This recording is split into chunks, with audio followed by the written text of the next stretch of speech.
Tu peux dire que tu es humble, mais si tu n'as pas la sanctification, tu ne peux pas être visité par la présence de Dieu. Tu ne peux pas non plus dire que tu es sanctifié si tu n'es pas humble, si tu as l'orgueil en toi. Là aussi, ça ne peut pas marcher. Tu ne peux pas non plus dire que tu es humble et sanctifié si tu n'as pas l'action de grâce. Dans ce cas, ça veut dire que tu es rempli de lamentation et ça aussi, ça va t'éloigner de la présence de Dieu. Si tu veux vivre dans la présence de Dieu, si tu veux être visité d'une façon spéciale, il faut que tu remplisses les 3 conditions pour demeurer sur la montagne de Dieu. Il s'agit de l'humilité, la sanctification et l'action de grâce. L'une des choses qui empêche les gens d'être dans la présence de Dieu, ce sont les lamentations. La devise de Kangoka dit qu'il ne faut pas se lamenter, mais que nous devons rendre grâce à Dieu. Beaucoup ne comprennent pas pourquoi je dis qu'il est interdit de se lamenter. Je dis qu'il est interdit de se lamenter car quand on se lamente, on peut penser que c'est une simple chose, mais le fait de se lamenter t'éloigne beaucoup de la présence de Dieu. Les lamentations t'éloignent de Dieu, c'est important de le savoir. Les lamentations bloquent les promesses de Dieu sur ta vie. Nous le verrons au cours de cet enseignement. Les enfants d'Israël ont raté le plan de Dieu. Ils n'ont pas entré dans la terre promise à cause des lamentations. Quand ils ont quitté l'Égypte, Dieu leur a promis un pays où coule le lait et le miel, le pays de Canaan. Mais ils n'ont pas pu y entrer à cause des lamentations. Parmi tout le peuple à qui Dieu avait fait la promesse, seules 2 personnes ont pu y entrer. Tout le reste, ils sont morts dans le désert à cause des lamentations. Aujourd'hui, les enfants de Dieu sont en train de rater leurs promesses. Ils sont en train de rater ce que Dieu leur a préparé à cause des lamentations. Tu n'es peut-être pas en train de vivre le plan de Dieu sur ta vie. Tu ne vis peut-être pas l'appel de Dieu sur ta vie à cause d'une seule chose, les lamentations. Cet enseignement, je l'ai appelé action de grâce car c'est ce qui sonne bien et qui est mieux compréhensible. Mais pour pouvoir comprendre l'action de grâce, il faut que tu aies d'abord compris qu'il ne faut pas te lamenter. Tu ne peux pas comprendre la signification de l'action de grâce si tu ne comprends pas qu'il ne faut pas se lamenter. L'action de grâce est le contraire de lamentation. Une personne qui est remplie d'action de grâce ne peut pas se lamenter. Et une personne qui est remplie de lamentation ne peut pas rendre grâce à Dieu. Pour pouvoir être rempli d'action de grâce, il faut vider ton esprit de lamentation. Si tu vas dans une pièce remplie d'obscurité, la seule chose qui pourra chasser cette obscurité, c'est la lumière. Et s'il y a une lampe et que tu entres dans la pièce et que tu n'allumes pas la lampe, ça ne va pas chasser l'obscurité. Pour que l'obscurité quitte la salle, il faut que tu allumes la lampe.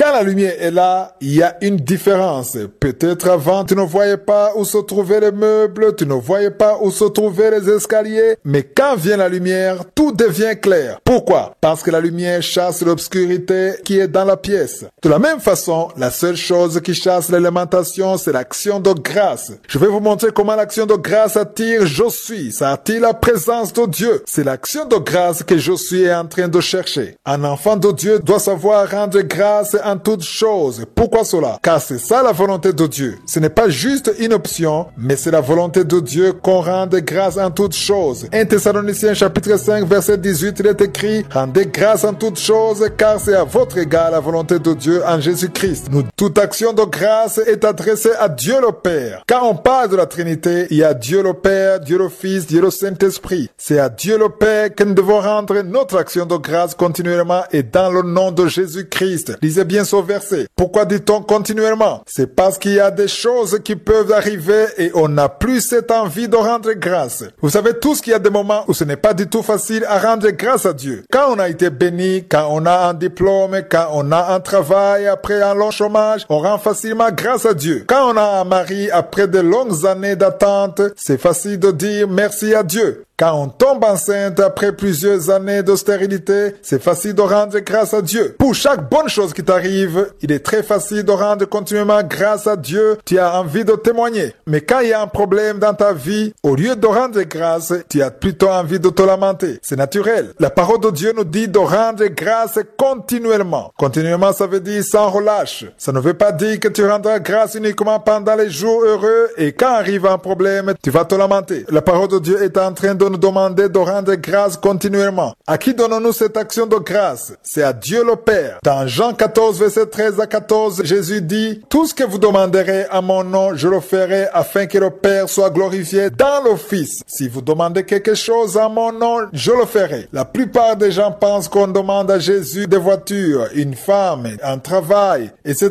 Mais ce que beaucoup ignorent, c'est que même pour rendre grâce à Dieu, on le fait dans le nom de Jésus. C'est ce que nous venons de lire dans Éphésiens Thessaloniciens chapitre 5 verset 20 au verset 10, rendez continuellement grâce pour toutes choses à Dieu le Père, au nom de notre Seigneur Jésus-Christ. La question qu'on peut se poser est celle-ci. Comment rendre grâce à Dieu dans les moments difficiles? Il y a des moments de bonheur et des moments de douleur. Dans les bons moments, il est facile de rendre grâce à Dieu. Je n'ai pas besoin de vous enseigner comment rendre grâce à Dieu pendant les jours heureux, les jours de bénédiction. La question, c'est comment rendre grâce à Dieu dans les moments difficiles. Comment peut-on rendre grâce à Dieu le jour où tu as été licencié au travail à cause d'une injustice? Comment rendre grâce à Dieu le jour où tu as reçu une mauvaise nouvelle? Ça demande de grandir spirituellement, ça demande d'avoir la révélation, ça demande de comprendre la signification de l'action de grâce, ça demande de comprendre je suis à un autre niveau. Dans 1 Thessaloniciens chapitre 5 verset 18, il est écrit: rendez grâce en toutes choses, car c'est à votre égard la volonté de Dieu en Jésus-Christ. Il y a des problèmes qu'on peut avoir parce que c'est Satan qui en est la cause. Il faut dans ce cas être capable de te positionner en ce qui concerne ta relation avec Dieu. L'une des questions qu'on se pose souvent, c'est comment savoir si un problème a été causé par Satan ou permis par Dieu, car des fois, Dieu peut permettre un problème de t'arriver pour ton intérêt parce qu'il veut t'apprendre des choses, parce qu'il veut te fortifier. Ce sont des problèmes que tu peux connaître pour un temps. Ensuite, Dieu va t'en sortir. Je dis souvent aux auditeurs de l'émission Kanguka que quand on leur dit que lorsqu'on reçoit le salut, on ne va plus avoir de problèmes dans sa vie, que toutes les portes seront désormais ouvertes, ce sont des mensonges, car Jésus lui-même a dit que nous sommes dans le monde, mais que nous ne sommes pas du monde. Il a aussi dit de ne pas avoir peur, car les problèmes seront toujours là, mais il sera avec nous. Jésus lui-même a dit que les problèmes seront toujours là. Les serviteurs de Dieu que nous voyons dans la Bible, ils ont eux aussi connu les problèmes, les persécutions. Il n'y a nulle part où on dit que nous n'aurons pas de problèmes. Il y a des problèmes que tu pourras connaître parce que Dieu a permis que ça arrive. Mais il y a aussi des problèmes que Satan apporte dans ta vie pour te tenter, pour te faire perdre la foi et t'éloigner de Dieu. C'est parfois difficile de connaître quand c'est Dieu qui permet de traverser une situation difficile ou quand c'est Satan qui en est la cause pour t'éloigner de Dieu. Pour bien différencier les deux, la première chose à vérifier, c'est ta relation avec Dieu. C'est pourquoi je vous dis souvent de ne pas quitter la maison sans prier. Je le répète souvent, il faut préparer la journée tous les jours, c'est-à-dire confier la journée entre les mains de Dieu. Dis à Dieu que c'est lui qui a le contrôle sur ta journée. Garde tes yeux sur lui et entends-toi de lui. Chaque fois que tu quittes la maison après avoir préparé la journée, tu sais que dans tout ce qui va se passer, je sera là. Les problèmes que Satan va apporter vont être détruits grâce à ta prière. Les gens qui prient tous les jours sans se lamenter avec des actions de grâce, ils marchent dans le plan de Dieu pour leur vie. Et ceux qui se lamentent montrent par là qu'ils prient occasionnellement. Ils peuvent prier aujourd'hui et demain ils ne vont pas prier. Ou bien ils prient tous les jours mais ils se lamentent en même temps. Pourquoi est-ce qu'ils se lamentent alors qu'ils prient? Ils se lamentent parce qu'ils ont leur propre façon de concevoir je suis. Comment est-ce que tu vois je suis? Nous le verrons au cours de cet enseignement que l'action de grâce est conforme à la façon dont tu conçois Dieu. Ta façon de concevoir je suis va être déterminée par ton action de grâce ou tes louanges. Jésus a dit qu'on reconnaît un arbre par ses fruits. Ton attitude, ton langage, tes prières vont montrer comment tu vois je suis. C'est pourquoi lorsque tu sais que tu as prié et que ta relation avec Dieu est bonne, tu pries tous les jours et tu te confies en lui chaque matin. Lorsque tu sais que ton cœur est rempli de louanges et qu'il n'y a pas de lamentation, je suis est avec toi, ainsi même quand les problèmes seront là, car les problèmes peuvent aussi venir dans ta vie malgré que tu marches avec je suis, mais ces problèmes ne te feront pas peur car ils trouveront je suis devant toi et c'est lui qui combattra pour toi. Je voulais insister sur ces deux versets, 1 Thessaloniciens chapitre 5 verset 18 et Ephésiens 5 verset 20, car je veux que nous les comprenions. Mais pour ça, il faut qu'on comprenne d'abord ce que veut dire la souveraineté de Dieu. Dieu est Dieu. Il fait ce qu'il veut, quand il veut et comment il veut. Si tu n'as pas encore compris cela, il te sera difficile de rendre grâce en toutes choses.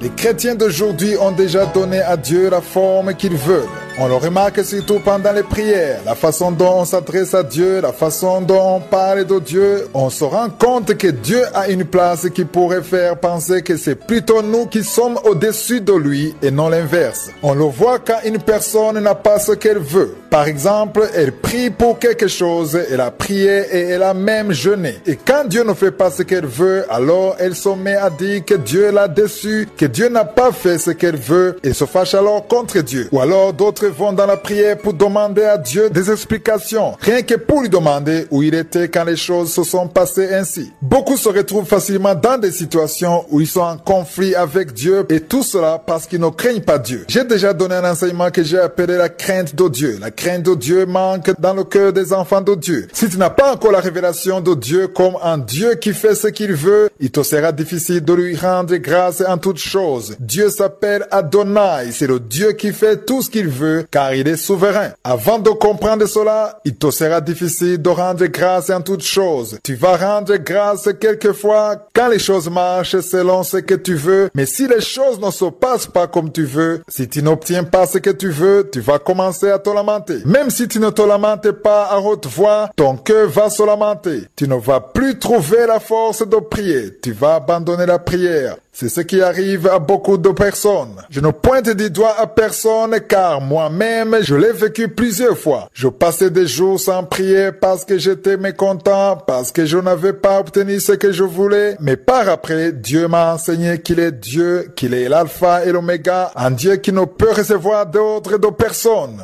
Il n'y a personne qui peut donner les ordres à Dieu. Nous avons la permission de demander quelque chose à Dieu, mais nous devons aussi savoir que Dieu est celui qui a le dernier mot. Pourquoi est-ce qu'il a le dernier mot? Parce que c'est lui qui nous a créés. Sans considérer l'âge que tu as, sans considérer les études que tu as faites, l'intelligence que tu as ou l'argent que tu as sur ton compte bancaire, tu as été créé. C'est important de le savoir. Tu ne t'es pas créé toi-même. Tu es né, mais il y a un Dieu qui t'a créé. La parole de Dieu dit que toutes les choses visibles, les choses invisibles ont été créées par Dieu. Il y a un Dieu qui t'a créé et s'il t'a créé, il faut que tu saches qu'il l'a fait avec un objectif. De la même façon qu'on fabrique une voiture avec un objectif ou une montre avec un objectif, il faut savoir que je suis t'a créé avec un objectif. Quand on observe le moteur d'une voiture, tout ce qui s'y trouve n'est pas arrivé par hasard. On voit bien que toi a été créé avec précision, mais c'est le fabricant qui l'a fait ainsi. Toi aussi, si tu as une certaine forme, que ça soit physiquement ou spirituellement, il y a un Dieu qui t'a créé et il avait un objectif. C'est pourquoi en priant, tu peux avoir tes propres désirs,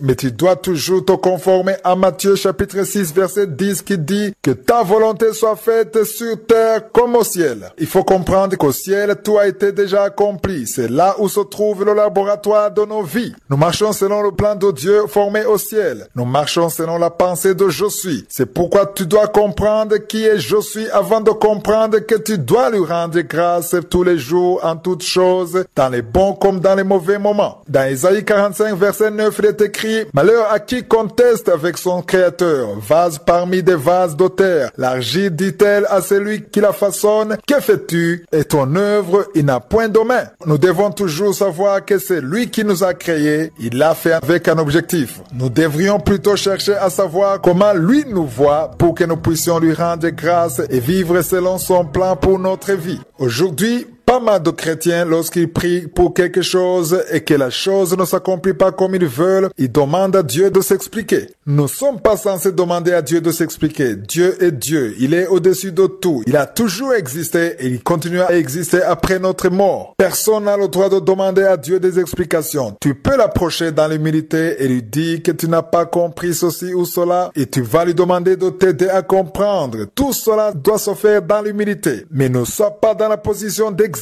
ou d'ordonner à Dieu de s'expliquer. Comprenez-moi bien, demander à Dieu de te montrer sa volonté, ce n'est pas une mauvaise chose du tout. Tu peux approcher Dieu, aller dans sa présence, dans l'humilité, pour qu'il t'explique afin que tu comprennes bien sa volonté. Ton seul objectif étant de comprendre sa volonté. Mais si tu t'approches de Dieu dans la colère, dans la déception, dans l'amertume, parce qu'il n'a pas fait ce que tu voulais, si tu lui parles d'une façon sévère, ça montre que toi tu as pris la position de force et tu mets Dieu en dessous de toi. Il y a dans cette attitude le mépris de Dieu. C'est pourquoi cette attitude bloque les bénédictions. Cette attitude nous éloigne de la présence de Dieu et crée en nous des lamentations parce que nous ne savons pas qui est vraiment Dieu. Hier, nous avons lu dans Isaïe 45, verset 9 qui dit « Malheur à qui conteste avec son Créateur, vase parmi les vases de terre. L'argile dit-elle à celui qui la façonne, que fais-tu? Et ton œuvre, il n'a point de main. » Je veux qu'on cesse de demander des explications à Dieu avec un total orgueil, mais repentons-nous et demandons-lui dans l'humilité quelle est sa volonté pour nous et comment nous devons agir. Aussi longtemps que tu te fâcheras contre Dieu, ça veut dire que tu n'auras pas compris qui il est. Tu n'as pas encore compris sa souveraineté. Il te sera très difficile de rendre grâce à Dieu tous les jours. Tu vas rendre grâce à Dieu quand tout va bien, mais après tu vas te lamenter. Mais si tu comprends que tu es comme de l'argile à qui Dieu donne la forme qu'il veut parce qu'il a un plan pour ta vie, tu vas te soumettre. Tout ce que tu as besoin de comprendre, c'est ce qu'il veut pour toi. Après cela, tu pourras appliquer Ephésiens 5, verset 20 dans ta vie, ainsi que 1 Thessaloniciens chapitre 5, verset 18. Tu vas comprendre que tu dois rendre grâce en toutes choses et pour toutes choses.